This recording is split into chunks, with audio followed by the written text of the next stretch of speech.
शलाकया चक्षुरुन्मिलितं येन तस्मै श्रीगुरवे नमः। श्रीचैतन्य मनोभीष्टं स्थापितं येन भूतले स्वयं रूप कदा मह्यं ददाति स्वपदान्तिकं।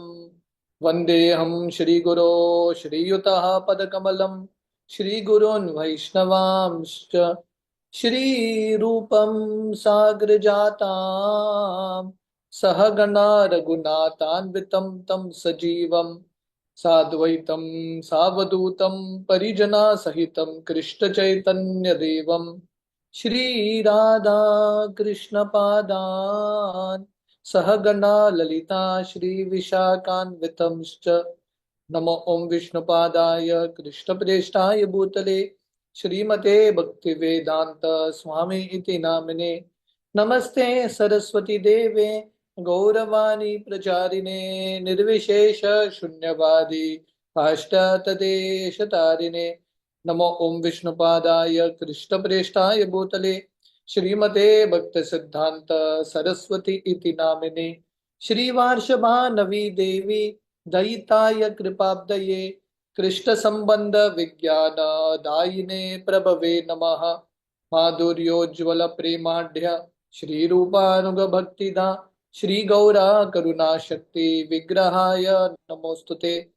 नमस्ते गौरवाणी श्रीमूर्तये दीनतारिणे रूपानुग विरुद्धाप सिद्धांत द्वंत हारिणे। नमो गौर किशोराय साक्षाद वैराग्य मूर्तये विप्रलम्बारसाम्बोधे पदाम्बुजायते नमः। नमो भक्ति विनोदाय सच्चिदानंद नामिने गौर शक्ति स्वरूपाय रूपानुगवरायते। गौर आविर्भाव भूमेस्त्वं निर्देश सज्जन प्रिय वैष्णव सर्वभौम श्री जगन्नाथाय ते नमः। वंच कल्पतरुभ्यश्च कृपा सिन्धुभ्येव च पतितानां पावनेभ्यो वैष्णवेभ्यो नमो नमः। नमो महावदन्याय कृष्ण प्रेम प्रदायते कृष्णाय कृष्ण चैतन्य नामने गौरतिष्वे नमः। पंचतत्वमकं कृष्णं भक्तरूप स्वरूपकं भक्तावतारं भक्ताख्यं नमामि भक्तशतिकम्। हे कृष्ण करुणा सिंधु दीनबंधो जगतपते गोपेशा गोपिका कांत राधा कांत नमोस्तुते। जयतां सुरतोर्पंगोर मम मंद मतिर्गति मत्सर्वस्व पदाम्बोजौ राधा मदन मोहनो दिव्यार्दन्दावन्य कल्पद्रुमदो श्रीमान् रत्नागरासिंहासनस्थो श्रीमद् राधा शिल गोविंद देवो प्रेष्ठालभि सेव्यमानो स्मरामि। श्रीमान् रासरसारंभि वंशी वट तटस्थत कर्शन वेणुर्ध्वनिर्गोपीर् गोपीनाथाय श्रियेस्तु नः। तप्त कांचन गौरांगी राधे वृंदावनेश्वरी वृषभानुसुते देवी प्रणमामि हरिप्रिये। जय श्री कृष्ण चैतन्य प्रभु नित्यानंद श्री अद्वैत गदाधर श्रीवासादि गौर भक्त वृंदा। हरे कृष्णा कृष्णा कृष्णा हरे हरे हरे राम राम राम हरे हरे। हरे कृष्णा। तो सभी भक्तों का स्वागत है गौरांग बुक ये सीरीज में। तो हम कल चर्चा कर रहे थे कि कैसे महाप्रभु अपने पिताश्री जगन्नाथ मिश्र के देहांत के बाद वो गया जाते हैं पिंड अर्पण करने के लिए, और वहां पे वो फिर से ईश्वरपुरी से मिलते हैं और ईश्वरपुरी से दीक्षा प्राप्त करते हैं। तो दीक्षा प्राप्त करके तुरंत महाप्रभु के शरीर पे कृष्ण प्रेम का उनको अनुभव होता है। कृष्ण भगवान के लिए रो रहे हैं, उनके शरीर में अलग अलग लक्षण आ रहे हैं, और महाप्रभु वहीं से एक्चुअली वृंदावन की ओर भागने ही वाले थे। और एक आकाशवाणी होती है कि महाप्रभु अभी आप नवदीप जाइए, संकीर्तन आंदोलन शुरू कीजिए, उसके बाद समय आएगा वृंदावन धाम जाने के लिए। तो महाप्रभु ये देवताओं का आज्ञा स्वीकार करते हैं और महाप्रभु वहां से नवदीप आते हैं और अपना संकीर्तन लीला शुरू करते हैं। तो हमने सुना था कि कैसे महाप्रभु जब वापस आते हैं शुक्लंबर ब्रह्मचारी के घर में सब भक्तों के साथ मिलते हैं और सब भक्तों को बोलते हैं कि मैं आपको कुछ बताना चाहता हूँ।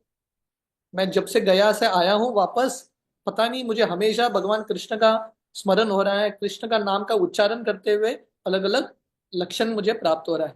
और उस समय महाप्रभु इन भक्तों को बताते हैं कि कनई नटशाला स्थान में उन्होंने एक्चुअली भगवान कृष्ण को देखा था और कृष्ण भगवान उनके बिल्कुल पास आ गए और चले गए। तो महाप्रभु उसके बाद श्रीवास ठाकुर से मिलने के लिए आते हैं और श्रीवास ठाकुर को पूछते हैं कि मेरा बीमारी क्या है।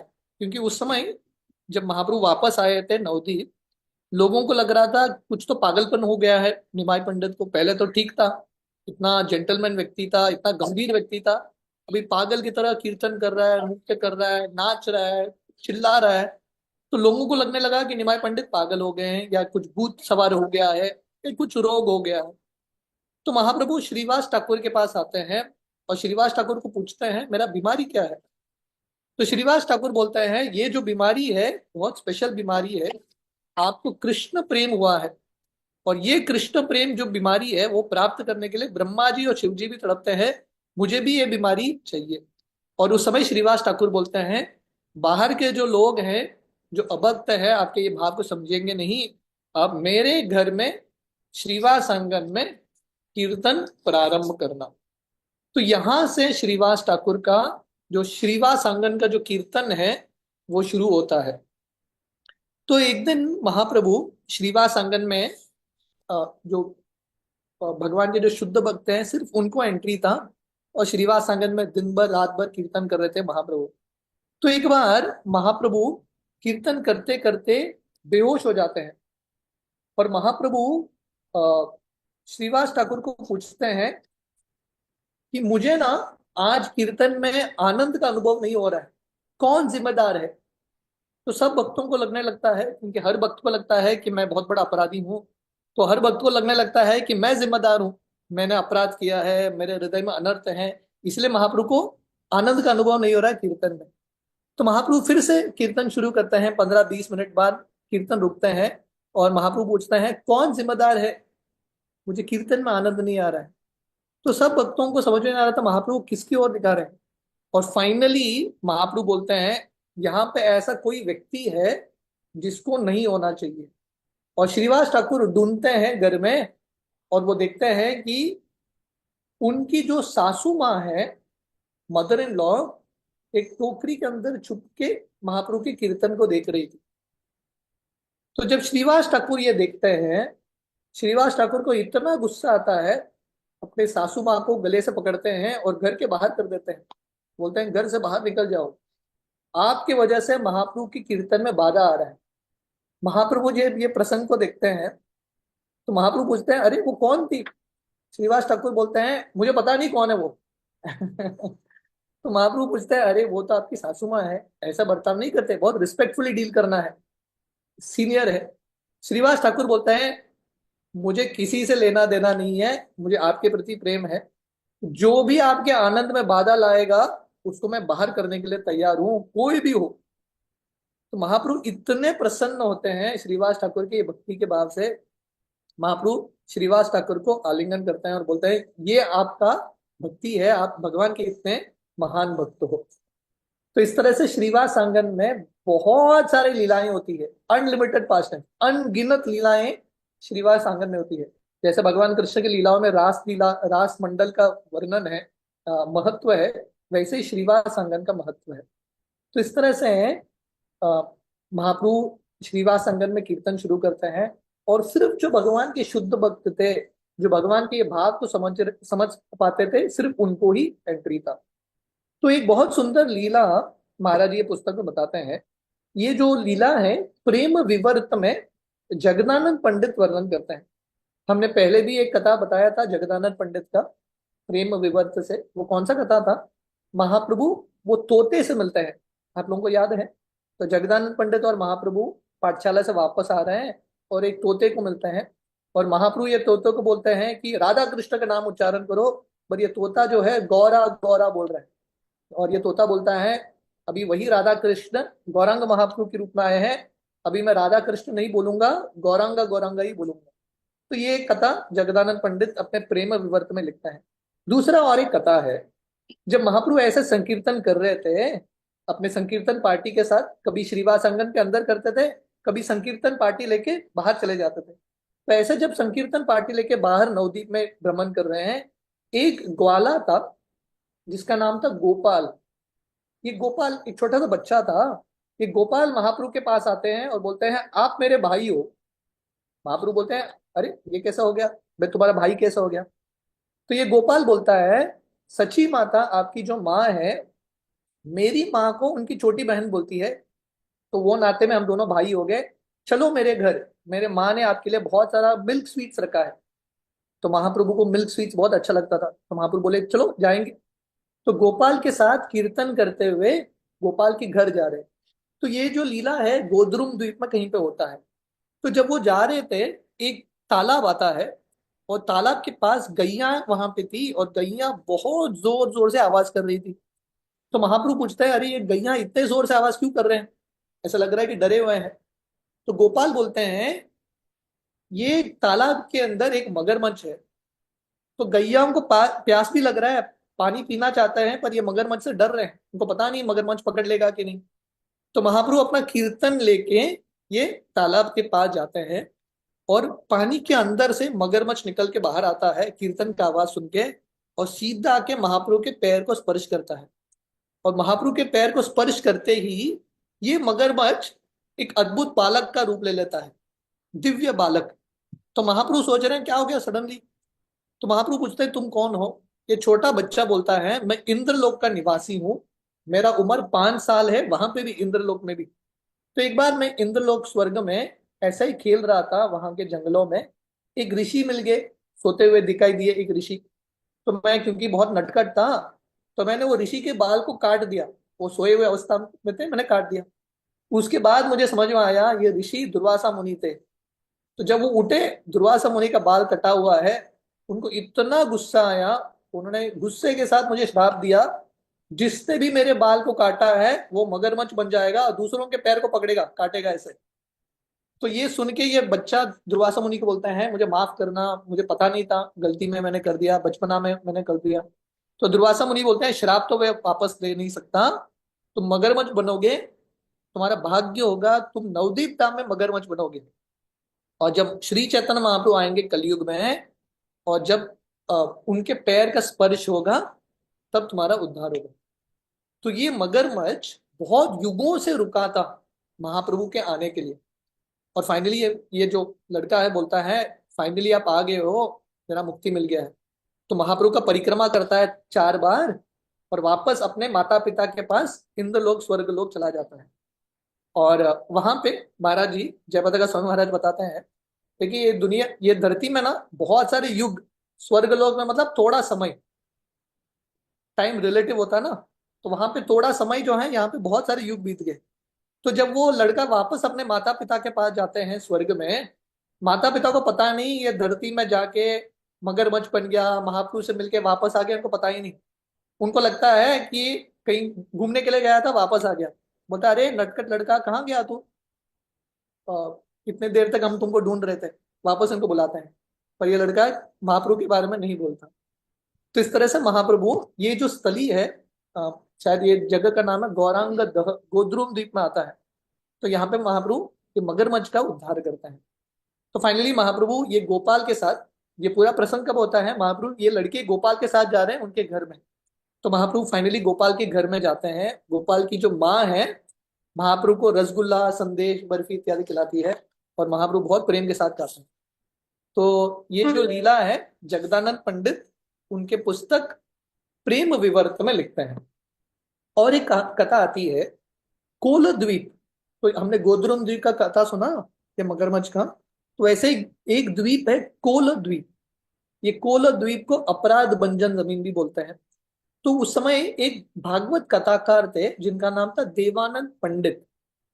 तो ये देवानंद पंडित जो थे भागवत कथा करते थे, तो थोड़ा बहुत मायावादी दृष्टिकोण था।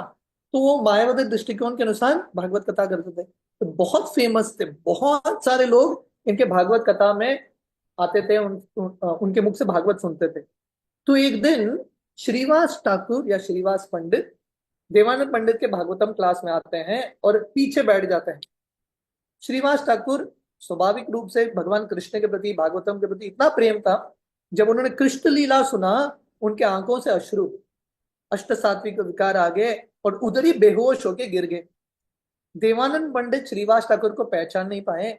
उनको लगा यार ये व्यक्ति मेरे क्लास में डिस्टरबेंस कर रहा है, इसको फेंक दो। तो देवानंद पंडित के शिष्य जो हैं श्रीनिवास ठाकुर को उल्टा के रास्ते में फेंक देते हैं। तो उसके बाद थोड़े दिन बाद महाप्रभु एक दिन देवानंद पंडित को रास्ते में देखते हैं और महाप्रभु देवानंद पंडित को बहुत डांटते हैं।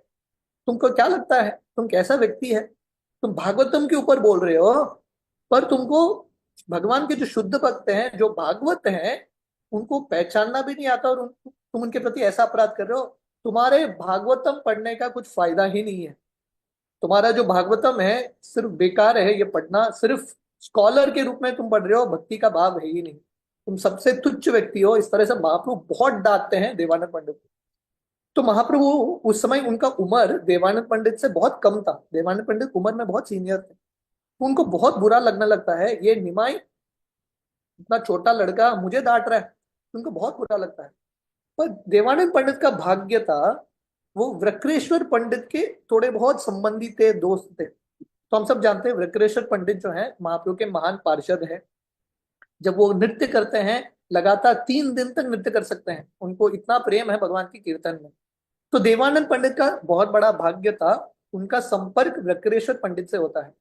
और वृक्रेश्वर पंडित देवानंद पंडित को प्रचार करते हैं, उनको समझाने का प्रयास करते हैं निमाई जो है चैतन्य महाप्रभु साक्षात कृष्ण है।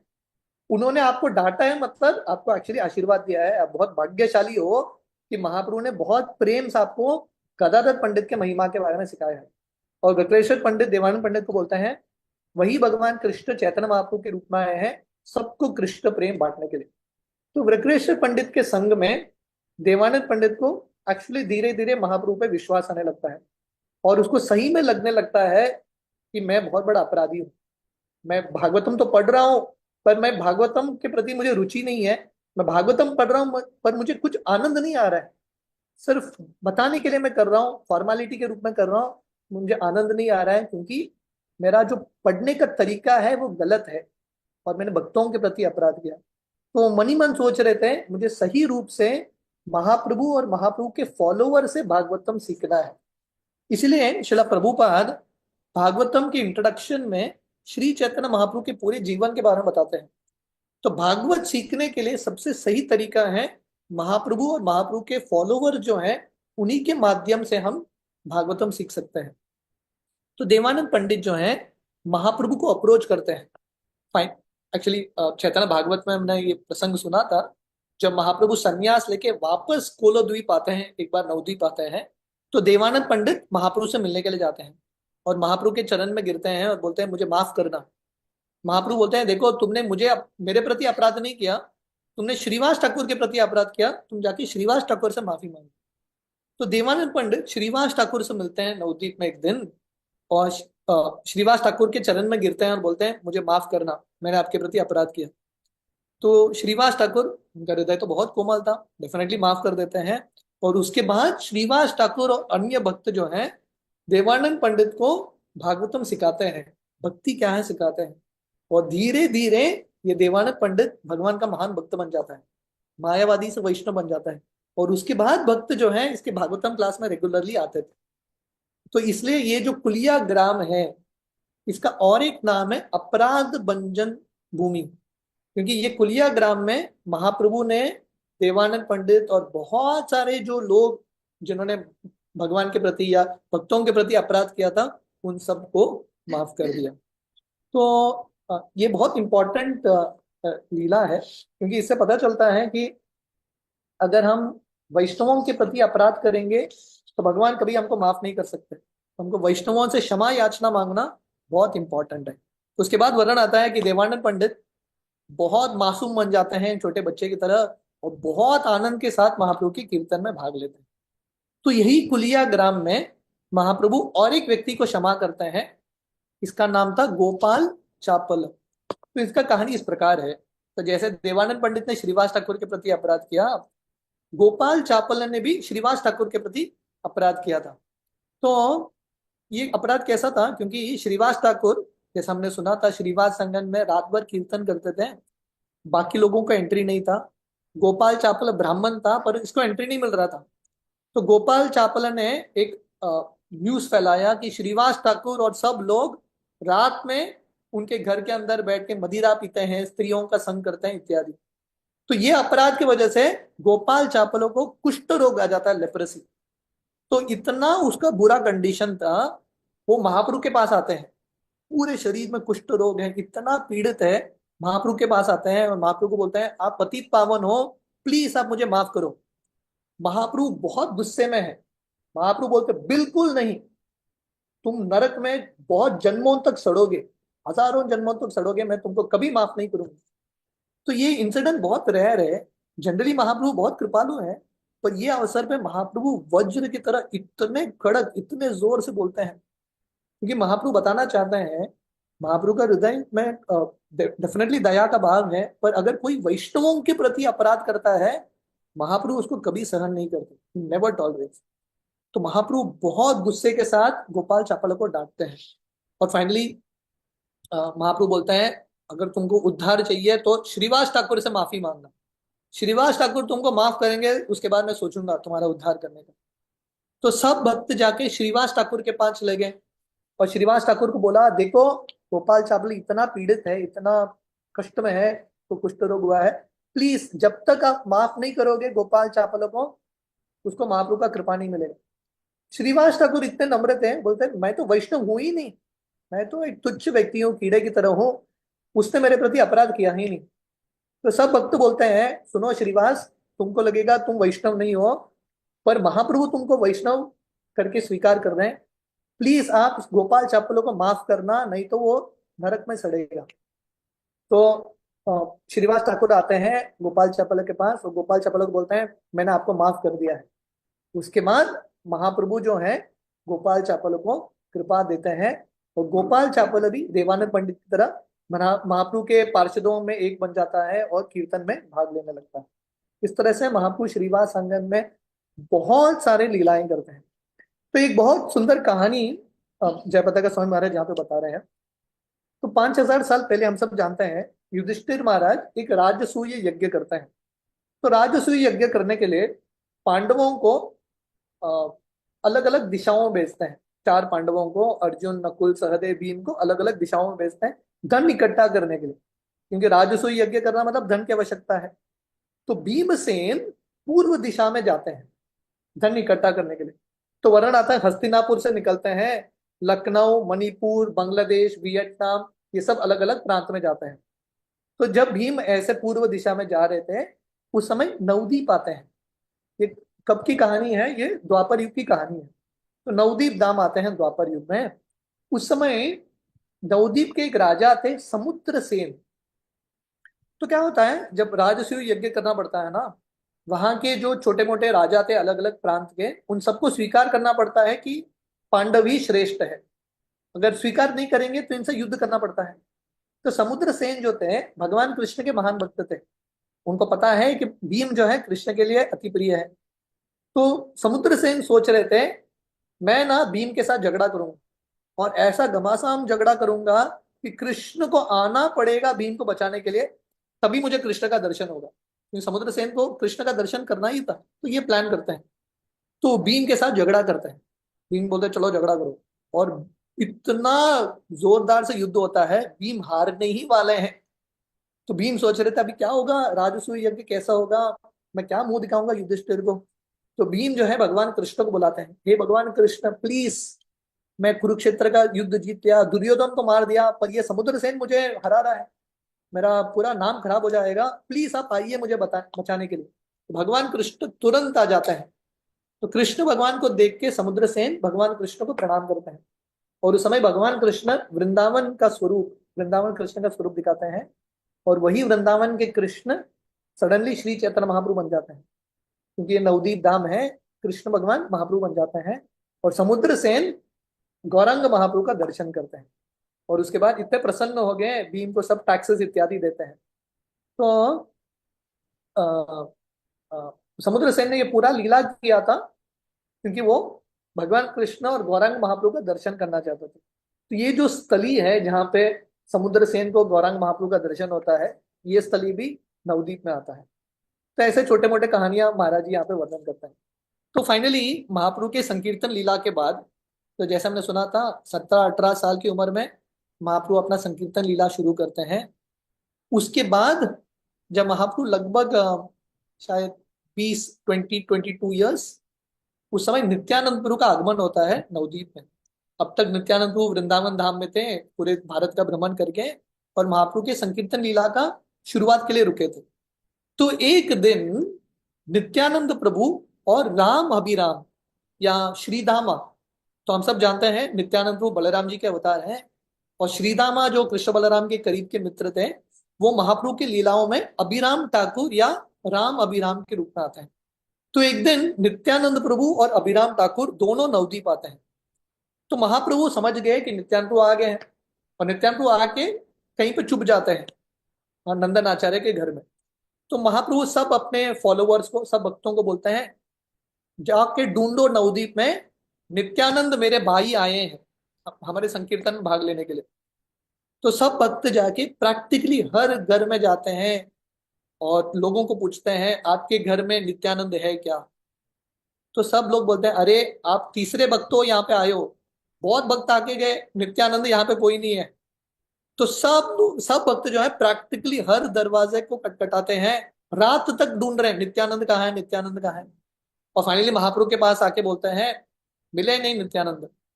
तो महाप्रभु पूछते हैं, आप लोगों ने कैसे ढूंढा? तो बोलते हैं, हमने घर घर में जाके ढूंढा। तो महाप्रभु बोलते हैं, ऐसा नहीं ढूंढते नित्यानंद को। नित्यानंद प्रभु को प्राप्त करने के लिए, उनका दर्शन प्राप्त करने के लिए शुद्ध भक्ति के भाव से ढूंढना है। भक्ति से ही भगवान को ढूंढ सकते हैं। और महाप्रभु बोलते हैं, आप लोग उनको, नित्यानंद को ढूंढ नहीं पाएंगे, चलो मेरे साथ, मैं आपको लेके जाऊंगा। तो अगले दिन सुबह महाप्रभु नित्यानंद के पास जाते हैं, नंदन आचार्य के घर में, पूरे कीर्तन लेके योगपीठ से महाप्रभु हरे कृष्ण महामंत्र का कीर्तन करते हुए नंदन आचार्य के घर में जाते हैं। और जब कीर्तन सुनाई देता है नित्यानंद प्रभु को, नित्यानंद प्रभु बाहर आते हैं, और नंदन आचार्य के जो कोर्टयार्ड है वहां पे गौर निताई पहले बार ये अवतार में मिल रहे हैं। कृष्ण बलराम तो पहले से साथ में थे, पर ये अवतार में चैतन्य महाप्रभु नित्यानंद को पहले बार मिल रहे हैं। इतना अद्भुत मिलन था, दोनों एक दूसरे को आलिंगन करते हैं, और महाप्रभु नित्यानंद का नाम का उच्चारण कर रहे हैं, नित्यानंद नित्यानंद। नित्यानंद प्रभु गौरांग महाप्रभु के नाम का उच्चारण कर रहे हैं। पहले बार भक्तों ने गौर निताई ये दोनों का नाम एक साथ सुना था। तो सब भक्त इतने आनंदित थे, इतने आनंदित थे, उनको लग रहा था कि दो गौरांग साथ में आ गए, क्योंकि नित्यानंद प्रभु गौरांग महाप्रभु दोनों दिखने में एक जैसे ही। महाप्रभु गोल्डन इन कलर, सुवर्ण वर्ण के थे, और नित्यानंद प्रभु येलो इन कलर, लगभग सेम, ऑलमोस्ट लाइक डुप्लीकेट्स। तो सब भक्त इतने आनंदित थे। अब तक कीर्तन पहले से आनंद में था, क्योंकि महाप्रभु कीर्तन के भाग ले रहे थे, पर नित्यानंद प्रभु आने के बाद ये कीर्तन का अलग ही एक लेवल चला गया, और सब भक्त आनंद के साथ कीर्तन कर रहे हैं, और महाप्रभु और नित्यानंद प्रभु एक दूसरे को आलिंगन करते हुए अश्रु के साथ दिन भर कीर्तन कर रहे हैं। और रात के समय फिर से चंद्रशेखर आचार्य के घर में मिलते हैं, और वहां पे भी कीर्तन चलता रहता है। तो महाप्रभु चंद्रशेखर आचार्य के घर में श्रीवास ठाकुर को इंडिकेट करके बोलते हैं, कीर्तन गाओ। और श्रीवास ठाकुर महाप्रभु का भाव समझ के, बाकी भक्त समझ नहीं पाए, पर श्रीवास ठाकुर महाप्रभु के हृदय को जानते थे, तुरंत ऐसा कुछ कीर्तन करते हैं जिससे नित्यानंद प्रभु को आनंद आए। तो श्रीवास ठाकुर भगवान कृष्ण का गुणगान करते हैं, कैसे भगवान कृष्ण यमुना के तट पे मुरली बजाते हैं, गोपियों का गुणगान करते हैं, कृष्ण बलराम की लीलाओं का वर्णन करते हैं। जब नित्यानंद प्रभु, जो साक्षात बलराम जी हैं, वो कृष्ण बलराम की लीलाओं के बारे में सुनते हैं, नित्यानंद प्रभु पागल हो गए, कृष्ण कृष्ण चिल्ला रहे थे, और वो इधर उधर दौड़ रहे थे। कंप्लीटली उनको लग रहा था, वो भूल गए वो नवदीप में है, उनको लग रहा था वो वृंदावन चले गए। और सब लोग जाके नित्यानंद को पकड़ने का प्रयास कर रहे हैं, नित्यानंद को पकड़ नहीं पा रहे। इनफैक्ट नित्यानंद बेहोश हो जाते हैं, और सब लोग पानी छिड़क रहे हैं। महाप्रभु बोल रहे हैं, ये बेहोश नहीं हुआ है, ये समाधि में गया है, इसको उठाने का तरीका है, और कीर्तन करो। तो फिर से सब लोग कीर्तन करते हैं, और नित्यानंद को उठते हैं, और नित्यानंद को ढूंढ रहे हैं, कृष्ण कहाँ है, कृष्ण कहाँ है, और सब जगह भाग रहे हैं। उनको लग रहा है कि वृंदावन में, जैसे वृंदावन में होता था ना, बलराम जी और कृष्ण के जो मित्र थे, कृष्ण भगवान को ढूंढने का प्रयास करते थे। तो नित्यानंद को लग रहा है कि वो एक्चुअली बलराम जी हैं, वो वृंदावन में है, वो कृष्ण को ढूंढ रहे हैं।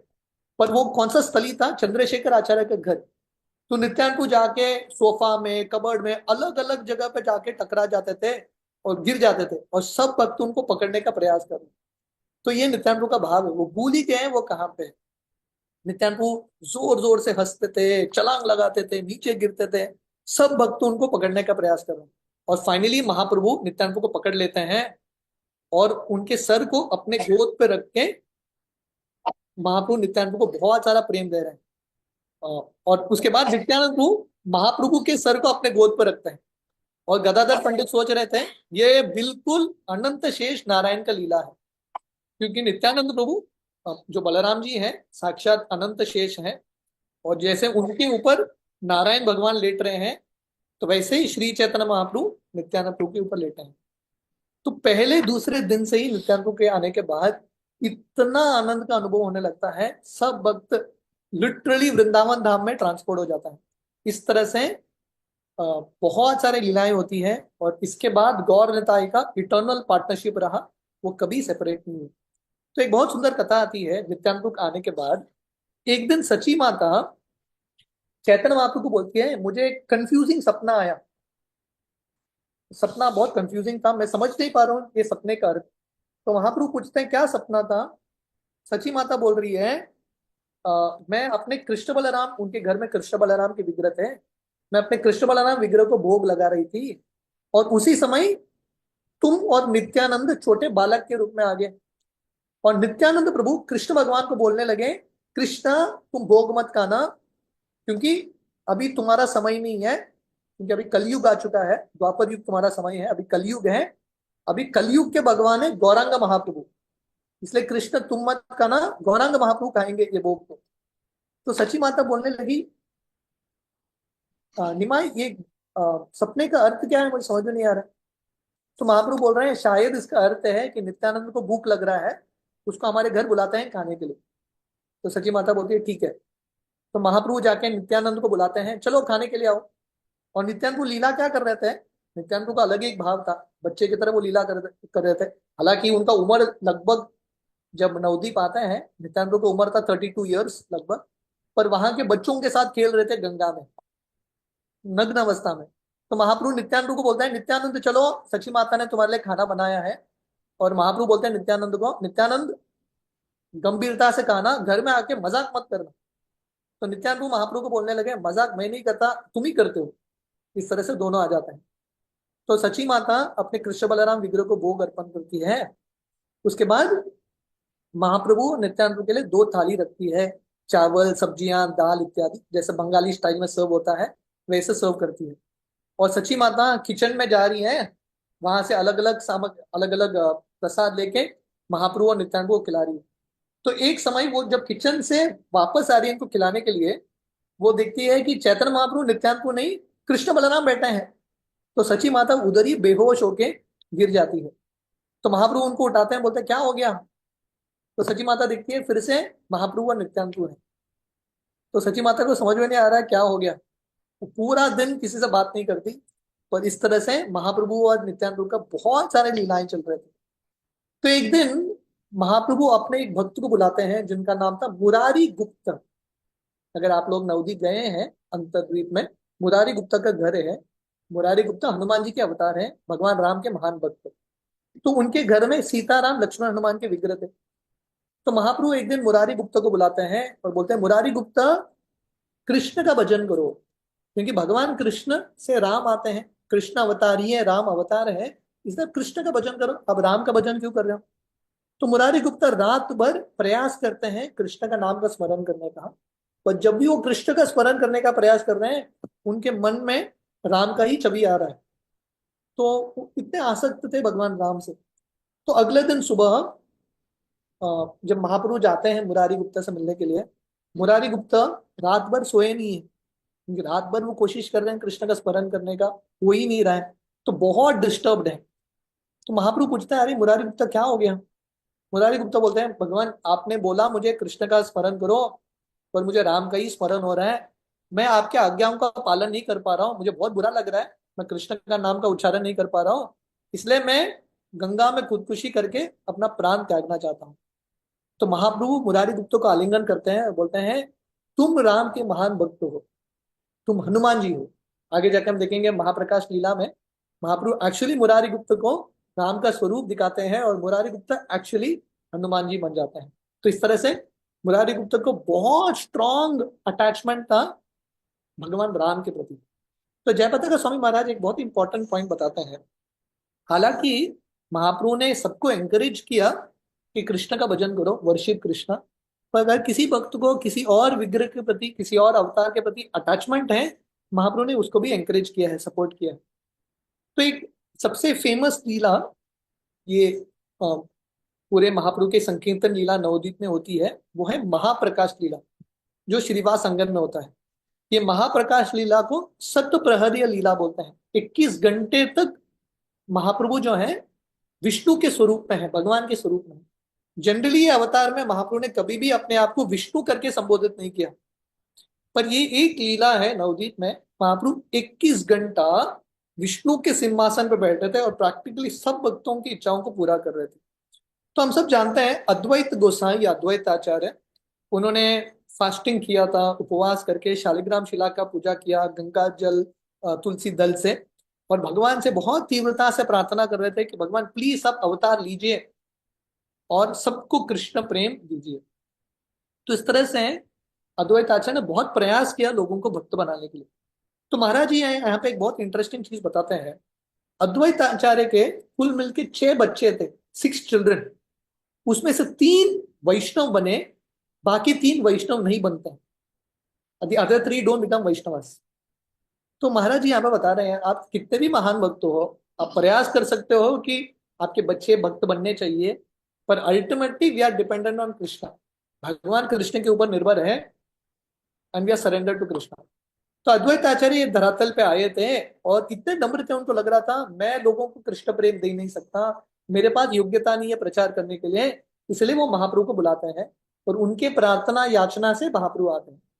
तो एक दिन श्री चैतन्य महाप्रभु रामदास पंडित, जो श्रीवास ठाकुर के भाई थे, उनको बुलाते हैं और बोलते हैं जाओ रामदास अद्वैत आचार्य के घर और उनको बोलो जिसके लिए उन्होंने प्रार्थना किया था, तपस्या किया था, शालिग्राम शिला का पूजा किया, वो फाइनली आ गए हैं और अभी वो नवदीप धाम में है, उनको बोलो मुझसे आके मिलने के लिए। तो रामदास जो है अद्वैत आचार्य के घर में जाते हैं और ये मैसेज सुन के अद्वैत आचार्य बहुत खुश हो जाते हैं, आ गए मेरे लिए, आ गए, मैं उनको नीचे लेके आया वैकुंठ से, इस तरह से नाचने लगता है। पर सडनली अद्वैत आचार्य बहुत खुश थे, सडनली सीरियस बनते हैं और अद्वैत आचार्य सोच रहे थे सबको पता है कि मेरे वजह से भगवान आए हैं, पर मैं एक्चुअली सिद्ध करना चाहता हूं सबके लिए कि श्री चैतन्य महाप्रभु ही भगवान है।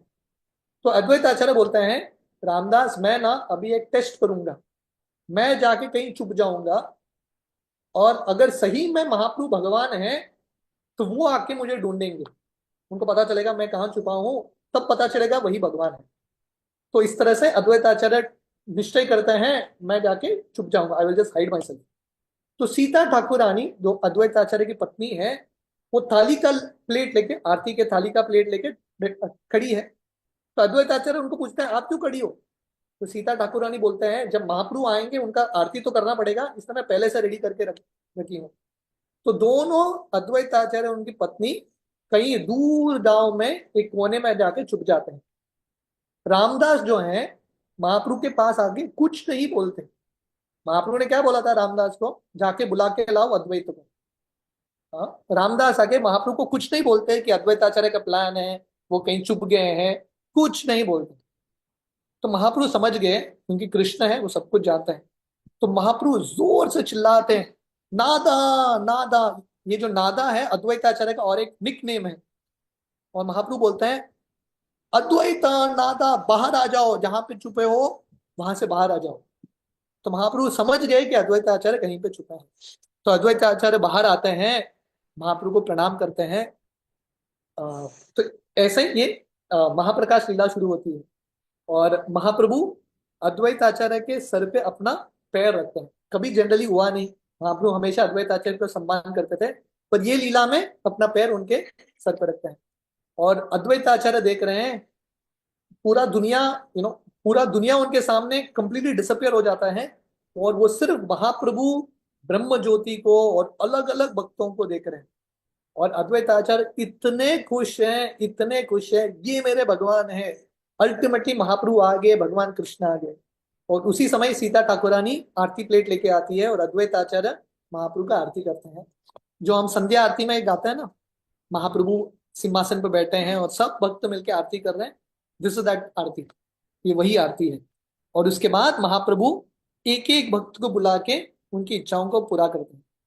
तो महाप्रभु अद्वैत आचार्य को बोलते हैं, अद्वैत, हे अद्वैत आचार्य, आप मुझसे वर मांगो, कुछ भी आपका एक वर है, आप मांगिए। अद्वैत आचार्य बोलते हैं, भगवान आप आए हो ये दुनिया में, मेरा तो सब इच्छा पूरा हो गया, मुझे और कुछ इच्छा नहीं है। महाप्रभु बोलते हैं, नहीं, एक तो वर आपको मांगना ही चाहिए, आप बताओ आपको क्या चाहिए। अद्वैत आचार्य फिर से पूछ बोलते हैं, भगवान मुझे और कुछ नहीं चाहिए। तो महाप्रभु फिर से बोलते हैं, नहीं, आप एक वर मांगिए। तो अद्वैत आचार्य बोलते हैं, भगवान मुझे एक ही इच्छा है, अगर आप मुझे कुछ देना चाहते हो, जो बद्ध जीव जिनको भक्ति का अवसर नहीं मिलता, प्लीज आप उनको भक्ति दीजिए, उनकी जिंदगी में कृष्ण प्रेम दिलवाइए, उनको कृष्ण की कृपा दीजिए, आपकी कृपा दीजिए, ये मेरा एक ही विनती है। तो अद्वैत आचार्य यहाँ पे हमको सिखा रहे हैं कि हमको भगवान से क्या प्रार्थना करनी है। हर बार जब हम भगवान के पास जाते हैं, सिर्फ हमारे लिए कुछ मांगते हैं, है कि नहीं? भगवान मेरे हृदय को शुद्ध करो, मुझे कृष्ण प्रेम दे दो। स्पिरिचुअलिटी में भी ये बहुत अच्छी चीज है मांगना, पर अल्टीमेटली हम हमारे लिए मांगते हैं। कितने बार हम भगवान के पास जाके दूसरों के लिए मांगते हैं, when do we pray for others? तो अद्वैत आचार्य सिखा रहे हैं हमको कि भगवान से प्रार्थना करना है तो दूसरों के हित के लिए प्रार्थना करनी। तो महाप्रभु बोलते हैं, ठीक है, सो बी इट, आपका इच्छा पूरा होगा, मैं सबको कृष्ण प्रेम दे दूंगा। तो अद्वैत आचार्य बोलते हैं, नहीं नहीं, ये खत्म नहीं हुआ, ये पहला पार्ट था, मुझे और एक चीज चाहिए।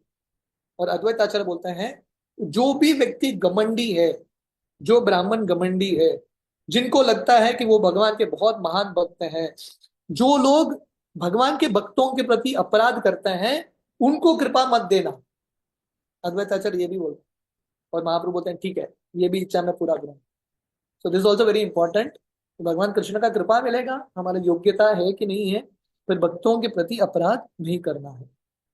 तो इस तरह से अ, अ, महाप्रभु जो है अद्वैत आचार्य को कृपा देते हैं। जनरली अद्वैत आचार्य को हमेशा सम्मान करते थे, पर ये लीला में अद्वैत आचार्य को बहुत सारा कृपा देते हैं और अद्वैत आचार्य को सेवक के रूप में स्वीकार करते हैं। तो ऐसे और एक सुंदर कहानी आती है। अ, अ, अद्वैत आचार्य एक बार शांतिपुर में, वो चाहते थे कि महाप्रभु उनको सेवक के रूप में स्वीकार करें। तो अद्वैत आचार्य एक दिन शांतिपुर में पर्पसली, जैसे ये लीला में पर्पसली वो छुप गए ताकि महाप्रभु उनको ढूंढ सके, तो वैसे ही और एक कथा में शांतिपुर में वो प्रवचन दे रहे हैं, व्यासासन पर बैठ के पतंजलि योगा सिस्टम, मायावाद, ये सब मिक्स करके बता रहे हैं, शुद्ध भक्ति का प्रचार नहीं कर रहे हैं। तो महाप्रभु को जो समझ में आता है नवदीप में कि अद्वैत आचार्य मायावाद का प्रचार कर रहे हैं, ऐसे मिश्रित भक्ति का प्रचार कर रहे हैं, महाप्रभु आते हैं छड़ी लेके और अद्वैत आचार्य के बाल को पकड़ के व्यासासन से घसीटते हैं और अद्वैत आचार्य को बहुत पीटते हैं, बहुत मारते हैं। और अद्वैत आचार्य बहुत प्रसन्न हो गए। महाप्रभु ने फाइनली मुझे डांटा, क्योंकि आप किसको डांटते हो? जो आपके सेवक हैं या जो आपके अधीन है, उसी को आप डांटते हो। तो अद्वैत आचार्य बहुत प्रसन्न हो गए, भगवान ने मुझे सेवक के रूप में स्वीकार किया। तो यही महाप्रकाश लीला में, जैसा हमने बताया था, वो मुरारी गुप्ता को बुलाते हैं और मुरारी गुप्ता को बोलते हैं, मुरारी गुप्ता, देखो तुम हनुमान हो। और मुरारी गुप्ता देखते हैं कि उनका पूरा शरीर बंदर का शरीर बन चुका है, उनके पूंछ भी आ गए हैं और महाप्रभु रामचंद्र का रूप लिया है। और मुरारी गुप्ता बेहोश होकर गिर जाते हैं, वापस उठते हैं, महाप्रभु फिर से महाप्रभु बन जाते हैं और मुरारी गुप्ता को उनका ओरिजिनल रूप मिल जाता है। महाप्रभु हरिदास ठाकुर को बुलाते हैं महाप्रकाश लीला में और हरिदास ठाकुर को बोलते हैं, हरिदास, जब तुमको 22 मार्केट प्लेस पे पीटा गया, उन जल्लादों ने आपको पीट रहे थे, मैं उसी समय आ गया था सुदर्शन चक्र लेके इन सबको मारने के लिए। पर तुम्हारा प्रार्थना का भाव इतना तीव्र था, तुम तीव्रता से प्रार्थना कर रहे थे, भगवान इन सबको माफ करो, उनको पता नहीं वो लोग क्या कर रहे हैं, तुम्हारे प्रार्थना की शक्ति से मेरा सुदर्शन भी कुछ करने।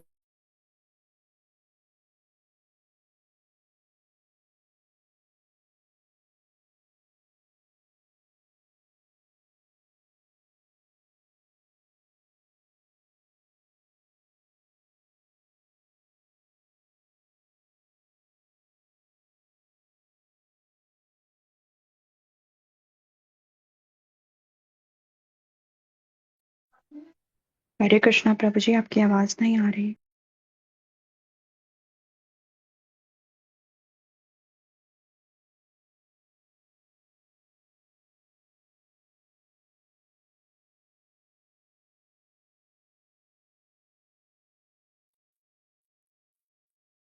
हरे कृष्णा। हरे कृष्णा प्रभु जी, जन माता जी, प्रभु जी का शायद नेटवर्क की वजह से प्रभु जी लॉग आउट हो गए। आप सभी कृपया प्रतीक्षा करें, प्रभु जी पुनः जुड़ेंगे। हरि बोल, हरे कृष्णा।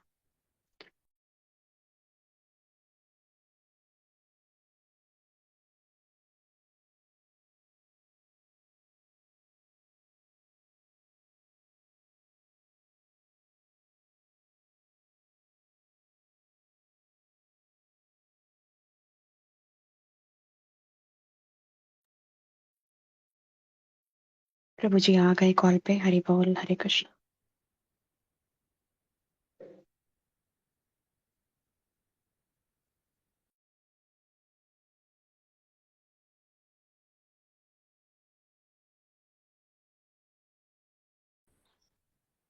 थोड़ा इंटरनेट का इशू था। इंटरनेट एक्सटेंसिव में प्रभु चला गया। हम लोग प्रभु लीला जी, सुन के। आपका आपका ओके। आवाज तो बहुत कट रहा है। आप वीडियो ना ऑफ रखिए।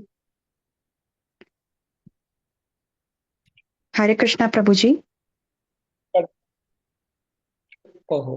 Okay okay. आप just give me a minute. हाँ ओके ओके हाँ, ओके। एक एक मिनट दीजिए मुझे, आई रेक्टिफाइड।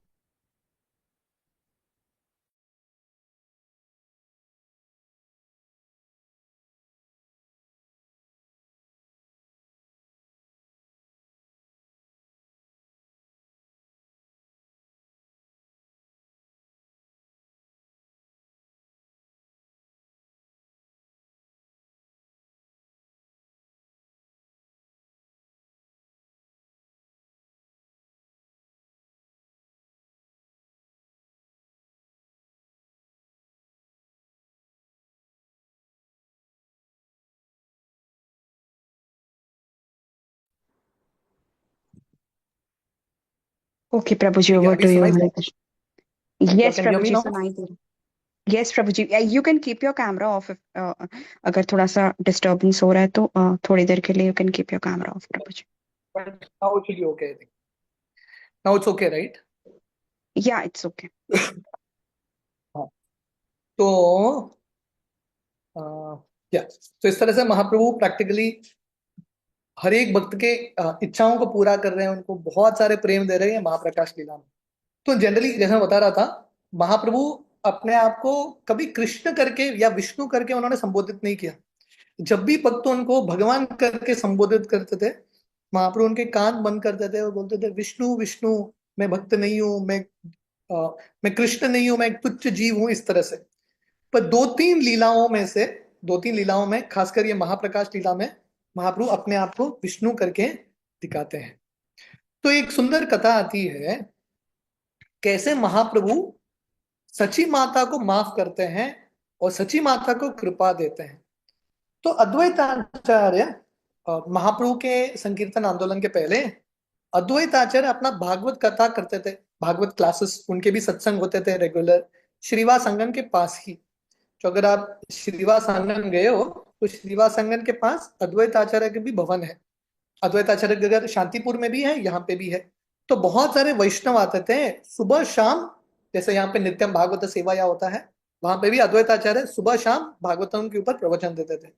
और उसमें से एक स्टूडेंट थे उनके, विश्व रूप, जो महाप्रभु के बड़े भाई थे, वो भी आते थे क्लास सुनने के लिए। तो सची माता उस समय से सोचने लगी, ये मेरा लड़का ज्यादा प्रवचन सुनेगा तो सन्यासी बन जाएगा, जैसे हर माता पिता का डर होता है। तो महाराज जी यहाँ पे बता रहे हैं, इंडिया में ना पेरेंट्स का ये प्रॉब्लम है। उनको लगता है कि बच्चों को बहुत सारी संतान उत्पन्न करने चाहिए, चिल्ड्रन ग्रैंड चिल्ड्रन होने चाहिए। तो समझता नहीं है कि कोई वैराग्य का मार्ग लेगा तो उन सबका उद्धार होगा। People are not able to understand. तो सची माता का भी ऐसा ही भाव था। तो सची माता निमाई, उस समय जो छोटे बच्चे थे उनको बोलते थे, जाओ विश्व रूप को बुला के लाओ लंच के लिए। तो महाप्रभु इतने छोटे थे उस समय, नग्न अवस्था में जाते थे और अद्वैताचार्य के घर में प्रवचन चल रहा है, और अपने भाई को हाथ से पकड़ते थे, विश्वरूप को बोलते थे, चलो माँ बुला रही है खाने के लिए। विश्वरूप को उम्र था 10-12 साल उस समय। पर वर्णन है कि जब महाप्रभु जाते थे निमाई वहां पे, सब लोग अद्वैताचार्य सब मिलके महाप्रभु को ही देख रहे हैं, क्योंकि निमाई जो है महाप्रभु इतने सुंदर थे। तो फाइनली विश्वरूप संन्यास लेके चले ही जाते हैं घर से। तो सची माता बहुत बार अद्वैत आचार्य की निंदा करती थी। अद्वैत, तुम्हारे प्रवचन से मेरा लड़का चला गया। वो बहुत बार बोलती थी कि अद्वैत, तुम्हारा नाम अद्वैत नहीं द्वैत होना चाहिए, तुम डबल माइंडेड हो, तुम्हारे इंटेंशन ठीक नहीं है। इस तरह से उन्होंने अद्वैत आचार्य के प्रति अपराध किया। तो महाप्रभु ये महाप्रकाश लीला में सबको कृपा देते हैं, अपने माँ सची माता को नहीं देते। तो सब भक्त जाके महाप्रभु को बोलते हैं, अरे आप आपके माँ को भी कृष्ण प्रेम देना, उनको भी कृपा देना। महाप्रभु बोलते हैं नहीं, उन्होंने अपराध किया है, वो वैष्णव अपराधी है। तो सब भक्त सोच रहे हैं उन्होंने वैष्णव अपराध कैसे किया, और महाप्रभु ये समझाते हैं उन्होंने अद्वैत आचार्य के प्रति अपराध किया। तो सब भक्त, उनको इतना बुरा लगता है, हम सबको कृपा मिल गया, सची माता जो सबसे श्रेष्ठ है, महाप्रभु की माँ है, उनको कृपा नहीं मिला। तो सब भक्त बोलते हैं महाप्रभु को उनको कृपा कैसे मिलेगा, और महाप्रभु बोलते हैं अगर अद्वैत आचार्य उनको माफ करेंगे तभी उनको कृपा मिलेगा। तो सब भक्त जो हैं सची माता के साथ अद्वैत आचार्य के घर जाते हैं, और अद्वैत आचार्य पूछते हैं आप सब यहाँ पे क्यों आए हो। तो महाप्रभु भी गए थे उस समय। महाप्रभु बोलते हैं मेरी माँ ने आपके प्रति अपराध किया है, प्लीज आप उनको माफ करो। तो अद्वैत आचार्य सोच रहे हैं कैसे हो सकता है सची माता मेरे प्रति अपराध कर सकती है, मैं तो सच्ची माता के सामने तुच्छ व्यक्ति हूँ। तो हर भक्त को ऐसे भाव है, उनको लगता है बाकी जो भक्त हैं उनसे श्रेष्ठ हैं। और अद्वैत आचार्य सची माता का गुणगान करने लगे कि सची माता इतनी श्रेष्ठ है, भक्ति की स्तोत्र है, सबसे श्रेष्ठ भक्त है। इस तरह से गुणगान करते करते बेहोश हो जाते हैं, और महाप्रभु सची माता को बोलते हैं जाओ अद्वैत आचार्य का चरण धूलि ले लो, क्योंकि ऐसा आपको माफ नहीं करेंगे, आप उनका चरण धूलि ले लो। तो सची माता जाके अद्वैत आचार्य का पूरा चरण धूलि ले लेती है, और महाप्रभु उसको कृष्ण प्रेम देते हैं। तो महाराज जी यहाँ पे बता रहे हैं अगर कोई ऐसा भक्त है, आ, आपको लग रहा है आपने उनके प्रति अपराध किया है, वो आपको माफ करने के लिए तैयार नहीं है, दूसरा तरीका है उनका चरण धूलि ले लो, किसी ना किसी प्रकार से अपराध से मुक्ति मिलेगा। तो एक बार महाप्रभु श्रीवास ठाकुर को टेस्ट करते हैं, क्योंकि क्या होता है नित्यानंद प्रभु श्रीवास ठाकुर के घर में ही रुकते थे। तो हम सब जानते हैं महाप्रभु का तो घर था नवदीप में, योगपीठ, पर नित्यानंद प्रभु का घर नहीं था। नित्यानंद प्रभु का घर तो एक चक्र, पर नित्यानंद प्रभु एक चक्र छोड़ के 20 साल हो गए पूरे भारत का भ्रमण कर रहे थे। जब नवदीप आए, कहां पर रुकते थे नित्यानंद प्रभु? श्रीवास ठाकुर के घर में। श्रीवास ठाकुर और उनकी पत्नी मालिनी को अपने माता पिता मान के रुकते थे। तो महाप्रभु एक दिन श्रीवास ठाकुर के पास आते हैं, और श्रीवास ठाकुर बोलते हैं श्रीवास, तुमने नित्यानंद को तुम्हारे घर में क्यों रखा है? पता नहीं इसका जात क्या है, पता नहीं कौन सा इसका परिवार है, अवधूत है, बच्चे की तरह बर्ताव करता है, गंगा में नहाता है, पता नहीं क्या तो अलग अलग चीज करता है। तुम उसको अपने घर में मत रखो, घर से भगा दो नित्यानंद को। तो महाप्रभु इस प्रकार श्रीवास ठाकुर को बोल रहे हैं। श्रीवास ठाकुर महाप्रभु को बोलते हैं भगवान आप मुझे ऐसा टेस्ट क्यों कर रहे हो? मैं जानता हूं कि नित्यानंद आपके लिए अति प्रिय है, आपसे अभिन्न है। अगर किसी भक्त का भक्ति है आपके प्रति, आप वो भक्त से इतना प्रेम करते हो, नित्यानंद के बारे में क्या बोलना। नित्यानंद का जो भक्ति है सबसे श्रेष्ठ है, वो लगभग आपके समान ही है। तो श्रीवास ठाकुर बोलते हैं नित्यानंद को कुछ भी करें, कुछ भी करें, अगर वो दारू के दुकान में भी जाए, कुछ भी करें, फिर भी नित्यानंद को ट्रांसेंडेंटल है, मैं हमेशा उनको सम्मान करता रहूंगा। तो महाप्रभु इतने प्रसन्न होते हैं श्रीवास ठाकुर के उत्तर से कि श्रीवास ठाकुर को नित्यानंद के प्रति इतना विश्वास है। महाप्रभु बोलते हैं तुमने जो बोला सही है, मैं तुमको सिर्फ टेस्ट कर रहा था। श्रीवास ये सुनना, तुम मेरे लिए अति प्रिय हो।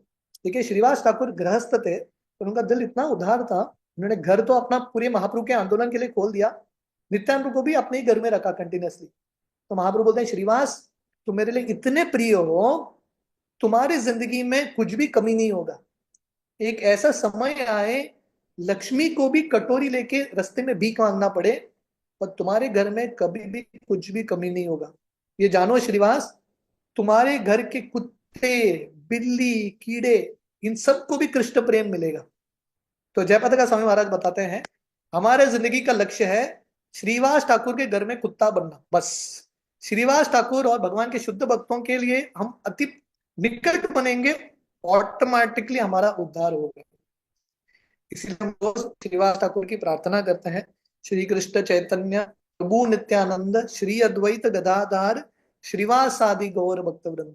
तो श्रीवास ठाकुर और ऐसे जो भक्त हैं हमारे लिए उत्कृष्ट उदाहरण है, रोल मॉडल्स हैं। इस तरह से महाप्रभु बहुत सारे लीलाएं करते हैं। So I will, is that time, या I tell you one more story, और एक कहानी, श्रीवास आंगन का ही कहानी। तो महाराज जी यहाँ पे बता रहे हैं, तो हम सब जानते हैं कि अल्टीमेटली हम ये भौतिक दुनिया में आए हैं क्योंकि हम सबके हृदय में भोग करने का वृत्ति है। हम ये शरीर में फंस चुके हैं और हम ये शरीर से मुक्ति प्राप्त करना चाहते हैं। तो मुक्ति प्राप्त करने का तरीका महाप्रभु ने एक तो संकीर्तन आंदोलन दिया है, संकीर्तन आंदोलन के साथ साथ महाप्रभु ने और एक मार्ग दिया है, युक्त वैराग्य। युक्त वैराग्य का अर्थ है जो भी भगवान ने दिया है हमको, हमारे कर्म से, हमारे वचन से, जो भी हमारे पास पोजेशन है, धन हो, घर हो, सबको भगवान के सेवा में लगा। जैसे भगवान कृष्ण गीता में बोलते हैं, यद करोषि यद अस्नासि यद जुहोसि ददासि यत् यद तपस्यस्य कौन्तेय तत्कुरुषु मदर्पणम्। जो भी हम कर रहे हैं भगवान को अर्पित करके करना, ये सबसे श्रेष्ठ वैराग्य का मार्ग है। इसको बोलते हैं युक्त वैराग्य। जैसे उदाहरण दिया जाता है, अगर पेड़ को काटना है तो एक कुल्हाड़ी लगता है, वो कुल्हाड़ी का जो स्टिक है, डंडा है, वो पेड़ से ही बनता है, वो भी लकड़ी है। वो लकड़ी से, लकड़ी का प्रयोग करते हैं, उससे वो एक्स के हैंडल से, जो लकड़ी है उससे पेड़ को काटते हैं। तो वैसे ही शरीर हमारे बंधन का कारण है, पर यही शरीर से हम भगवान की सेवा करेंगे, यही शरीर हमारा उद्धार का कारण बनेगा। जैसे दामोदर लीला में हम देखते हैं भगवान कृष्ण उकल का प्रयोग करते हैं। वो उकल से, जो पेड़ से बना था, लकड़ी से बना था, उसका प्रयोग करके ये दो दो वृक्ष जो हैं, यमल अर्जुन वृक्ष, उसका उद्धार करते हैं। तो ये युक्त वैराग्य का भाव है। ऋषिकेन ऋषिकेश सेवनम भक्त रुचते। भगवान ने हमको इंद्रिय दिया है, वो इंद्रिय से भगवान की सेवा करना। इसका विपरीत है मरकट वैराग्य। मरकट वैराग्य मतलब भगवान ने हमको वस्तु दिया है, कुछ चीज दिया है भगवान की सेवा में उपयोग करने के लिए, हम उसको छोड़ देते हैं, बंदर की तरह वैराग्य का नाटक करते हैं, पर एक्चुअली वैरागी नहीं है। जैसे बंदर जंगल में रहते हैं, उनके पास भी वस्त्र नहीं है, ऐसा दिखते हैं कि वैरागी की तरह, पर उनके मन में बहुत सारे इंद्रिय भोग की इच्छाएं होते हैं। तो महाप्रभु ये युक्त वैराग्य का भी बहुत इंपॉर्टेंट लेसन दे रहे हैं। इसलिए महाप्रभु के बहुत सारे पार्षद, श्रीवास ठाकुर हो, अद्वैत आचार्य हो, ये सब गृहस्थ थे, फिर भी उच्च कोटि के भक्त। तो महाप्रभु जब श्रीवास संगम में ऐसा लीला कर रहे थे, एक ब्रह्मचारी था जो बहुत फास्टिंग करता था, एकादशी, पूर्णिमा, अमावास्या के दिन फास्टिंग करता था, सिर्फ पत्ते खाता था, इस तरह से बहुत तपस्वी ब्रह्मचारी, और हाथ में डंडा था, कमंडलू था। एक दिन श्रीवास ठाकुर के पास आते हैं और श्रीवास ठाकुर बोलते हैं, हे श्रीवास प्रभु, मुझे थोड़ा एंट्री दे देना आपकी कीर्तन में, मैं महाप्रभु का नृत्य देखना चाहता हूँ। ये बहुत सुंदर लीला है। श्रीवास ठाकुर का दिल बहुत कोमल था। श्रीवास ठाकुर बोलते हैं, एक्चुअली ना, सिर्फ ये कीर्तन शुद्ध भक्तों के लिए है, फिर भी क्योंकि तुम स्ट्रिक्ट ब्रह्मचारी हो, चलो आ जाओ। तो श्रीवास ठाकुर उसको एंट्री दे देते हैं। तो महाप्रभु आते हैं शाम के समय, सब भक्तों के साथ कीर्तन कर रहे हैं, महामंत्र का कीर्तन हो रहा है, महाप्रभु नृत्य कर रहे हैं, और सडनली महाप्रभु कीर्तन रोक देते हैं और बोलते हैं कि पता नहीं, आज रात को ना मुझे उतना आनंद का अनुभव नहीं हो रहा है, मुझे उतना अच्छा नहीं लग रहा है, कौन है जो बाधा ला रहा है। तो श्रीवास ठाकुर समझ गए, क्योंकि लास्ट टाइम ना उनकी सासू माँ छुपी थी, महाप्रभु को थोड़ा प्रॉब्लम आ गया। तो श्रीवास ठाकुर महाप्रभु के पास आते हैं, बोलते हैं, भगवान मैंने अपराध किया है, मैंने एक ब्रह्मचारी को थोड़ा एंट्री दे दिया बिना आपको पूछे, मुझे लगा तपस्वी ब्रह्मचारी है बेचारा, इतना कष्ट ले रहा है, मैंने उसको एंट्री दे दिया। तो महाप्रभु बोलता है, बुलाओ उसको इधर। तो ब्रह्मचारी सामने आता है, हाथ में कमंडलू, डंडा है, उसने जटा धारण किया है, साधारण वस्त्र है, वो आता है और महाप्रभु पूछते हैं, तुम क्या करते हो। ब्रह्मचारी बोलता है ना, मैं ना अष्टांग योग करता हूँ, जंगल में ध्यान करता हूँ, सिर्फ फल, जो रूट्स इत्यादि मैं खाता हूँ। महाप्रभु बोलते हैं, तुम बहुत तपस्वी हो, पर तुम नवदीप सिटी में क्या कर रहे हो, तुमको तो जंगल में होना चाहिए, नवदीप सिटी में क्या कर रहे हो। तुम नवदीप सिटी में आए हो क्योंकि तुम अपने वैराग्य का प्रदर्शन करना चाहते हो, तुम्हारे मन जो है सरल नहीं है, तुम चाहते हो कि गृहस्थ तुमको अपने घर बुलाए, तुमको प्रसाद खिलाए इत्यादि, तेरा ये सब वैराग्य नाटक है। इस तरह से महाप्रभु बहुत डांटते हैं इसको सबके सामने, और महाप्रभु श्रीवास ठाकुर को बोलते हैं, इसको दरवाजे से बाहर निकाल के बाहर फेंको। तो सब भक्त कीर्तन शुरू करने लगते हैं। और ये योगी बेचारा गया था महाप्रभु का कीर्तन देखने के लिए, महाप्रभु ने उसको इतना डांटा, वो बाहर बैठा है दरवाजे में, पर उसके मन में भाव क्या था, ये बहुत इंपॉर्टेंट है। तो वो सोच रहे थे महाप्रभु ने जो बोला सही है, मैं इतना वैरागी नहीं हूं, मैं सिर्फ वैराग्य का दिखावा कर रहा हूँ, मेरे तुलना में ये जो भक्त थे मेरे से ज्यादा कहीं ज्यादा श्रेष्ठ हैं। उनके चेहरे पर इतना आनंद था, इतना कृष्ण प्रेम के लक्षण थे। तो ये ब्रह्मचारी को सही में लग रहा था महाप्रभु ने जो बोला सही है, डांट के उन्होंने बहुत अच्छा किया। और ये ब्रह्मचारी सोचने लगा मैं इतना तुच्छ व्यक्ति हूँ, फिर भी महाप्रभु ने थोड़ा बहुत समय तक उनके कीर्तन का दर्शन कराया, ये बहुत बड़ी कृपा है। मुझे महाप्रभु का दर्शन हुआ, ऐसे शुद्ध भक्तों का दर्शन हुआ, इस तरह से बहुत कृतज्ञता के भाव में था और कंटिन्यूअसली रो रहा था। तो कीर्तन चल रहा था, ये तो व्यक्ति बाहर बैठा है, महाप्रभु फिर से कीर्तन रोकते हैं और महाप्रभु पूछते हैं वो ब्रह्मचारी योगी कहाँ है। तो बोलते हैं बाहर बैठा है। महाप्रभु बोलते हैं अभी उसको अंदर बुलाओ, अभी वो योग्य बन गया है कीर्तन के लिए, कीर्तन में भाग लेने के लिए योग्य बन गया है। तो महाप्रभु ये पूरे लीला में क्या दिखा रहे हैं, इसके हृदय में वैराग्य था, एक्सटर्नली वैराग्य का पालन कर रहा था, पर महाप्रभु ने वो उसका क्वालिफिकेशन नहीं माना। जब ये सही में नम्र बना, मैंने बिकेम हम्बल, और भक्तों को अप्रिशिएट करने लगा, ग्रेटफुल बनने लगा, महाप्रभु बोले नाउ ही इज क्वालिफाइड। तो भगवान के कीर्तन में, भगवान के लीलाओं में भाग लेने के लिए ये सबसे इंपॉर्टेंट भाव है। भगवान हमारी जिंदगी में जो भी करे, भक्तों के साथ रह के थोड़ा कष्ट भी आए, भक्त हमको कुछ बुरा भी बोले, अगर हम पॉजिटिवली लेंगे, ग्रेटफुली लेंगे, हमेशा भगवान जो हमको कृपा दे रहे हैं उससे हम थोड़ा नम्र बनेंगे, सहनशील बनेंगे, भगवान बहुत प्रसन्न होते हैं। तो this humility something that is very very important, ये नम्रता बहुत इंपॉर्टेंट है। इसलिए भक्तिविनोद ठाकुर बताते हैं गृहे ताको वने ताको सदा हरि बोले ताको। ये एक्सटर्नल आश्रम उतना इंपॉर्टेंट नहीं है, कोई गृहस्थ हो कोई ब्रह्मचारी हो, most important is cultivating the mood. ये जो एटीट्यूड है नम्रता का, भक्ति का, ये अगर भाव रहेगा कृतज्ञता का, डेफिनेटली भगवान का दर्शन होगा, महाप्रभु के लीलाओं में हम भाग ले सकते हैं। We will stop at this point. इसके आगे का वर्णन हम कल कंटिन्यू करेंगे। हरे कृष्ण। हरी हरी बोल। थैंक यू सो मच प्रभु जी, आपने बहुत सुंदर तरह से हम लोग को देवानंद पंडित जी गोद्रुम में महाप्रभु का पास टाइम्स और आपने Mahaprakash Lila and very wonderfully आपने Ramdas and Gopal Chappal and so many wonderful pastimes आपने बहुत सुंदर तरह से हम लोग को सुनाया प्रभु ji. Thank you so much. Can we take few questions if you allow? या ओके। आपसे भक्तों से विनती है, यदि आपका कोई भी क्वेश्चन या अनुमोदन है तो आप हैंड रेज करके प्रभु जी से पूछ सकते हैं। हरे कृष्णा। कपिल प्रभु जी आप अनम्यूट कीजिए। हरे कृष्णा। हरे कृष्णा माता जी, आज राधा कांत दास प्रभु जी हैं, इनका एक प्रश्न था वो पूछना चाहते हैं, पूछिए प्रभु जी। प्रभु जी हरे कृष्णा। प्रभु जी मेरा ये क्वेश्चन था, जो चेतन चरितमृत हम पढ़ना चालू किया हिंदी का, तो बैग में रख के कहीं ले जा सकते हैं? हम रेलवे की ड्यूटी करते हैं, रेलवे एम्प्लॉय है, वहाँ पढ़ यस सकते हैं? पक्का पढ़ सकते हैं ना? Please yes yes. थोड़ा शुद्धि का ध्यान रखने थोड़ा बहुत। हाँ हाँ हाँ, लेके जाइए डेफिनेटली, पुस्तक लेके जाएंगे तभी हम पढ़ेंगे, प्लीज लेके जाइए। ठीक है प्रभु जी, हरे कृष्ण। थैंक यू प्रभु जी। प्रभु जी मेरा दो क्वेश्चन है स्मॉल।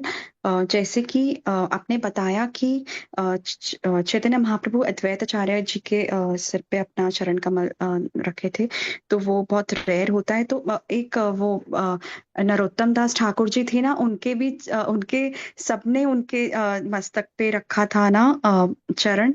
तो वो चैतन्य महाप्रभु और नित्यानंद प्रभु जी ने भी वो स्वप्न में रखा था क्या? मेरे को याद नहीं आ रहा, जस्ट मेरे को ऐसे आया कि कौन से थे वो। नरोत्तम दास ठाकुर जी थे ना, जिनको सबका पाद पद्म मिला था, ऐसा कुछ मेरे को याद आ रहा था।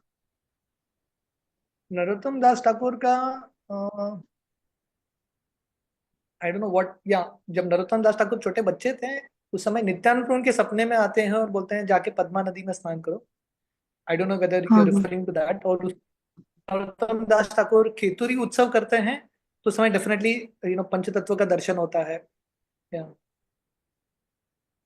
ओके, तो चैतन्य महाप्रभु का चरण कमल और किसी को मतलब सिर पे किसी के हुआ था क्या वो हाँ, बहुत सारे भक्त हैं ऐसे, लॉट ऑफ। ओके महाप्रभु के ओके चरण का तो बहुत सारे भक्तों को गया, हरिदास ठाकुर को होता है, many many devotees, many devotees take shelter. Okay okay. और एक क्वेश्चन था मेरा, वेरी स्मॉल क्वेश्चन। जैसे आपने बताया कि अद्वैताचार्य को महाप्रभु थोड़ा सा पिटाई लगा दिए थे क्योंकि वो मायावादी का वो डिस्कशन कर रहे थे। बट उनके जो अद्वैताचार्य जी तो पहले मतलब ही वाज अवतार ऑफ शिव जी, तो सदाशिव। सो वो तो शंकराचार्य जब बने थे वो भगवान की आज्ञा से ही, तब तो उन्होंने बहुत मतलब मायावादी मतलब ही एक्चुअली वो सेवा ही था कि कंफ्यूज करने का। तो भगवान उनको क्यों मारे, ये भी मेरा क्वेश्चन था प्रभु जी की। मारे क्यों, he could have just scolded no. समझ में नहीं आता वो बीटिंग वाला चीज। हाँ, क्या ना, भक्तों की इच्छा को पूरा करता है। अद्वैताचार्य चाहते थे कि भगवान उनको उस तरह से ट्रीट करे, दैट्स व्हाई ही डिड। जैसे महाभारत में होता है ना, भीष्म देव चाहते थे कि भगवान कृष्ण आए उनके सामने और उनसे युद्ध करे, वीर रस का अनुभव हुआ, देयरफॉर कृष्णा फुलफिल्स। अल्टीमेटली भगवान कृष्ण भक्तों की इच्छाओं को पूरा करते हैं, जो भाव में भक्त उनको देखना चाहते हैं। तो that is the mood. Advaitacharya चाहते थे कि भगवान उनको उनको डांटे, उनको इस तरह से ट्रीट करें। ओके ओके, थैंक यू प्रभु ji. Okay, can I ask you one more very small question? Okay. Yes.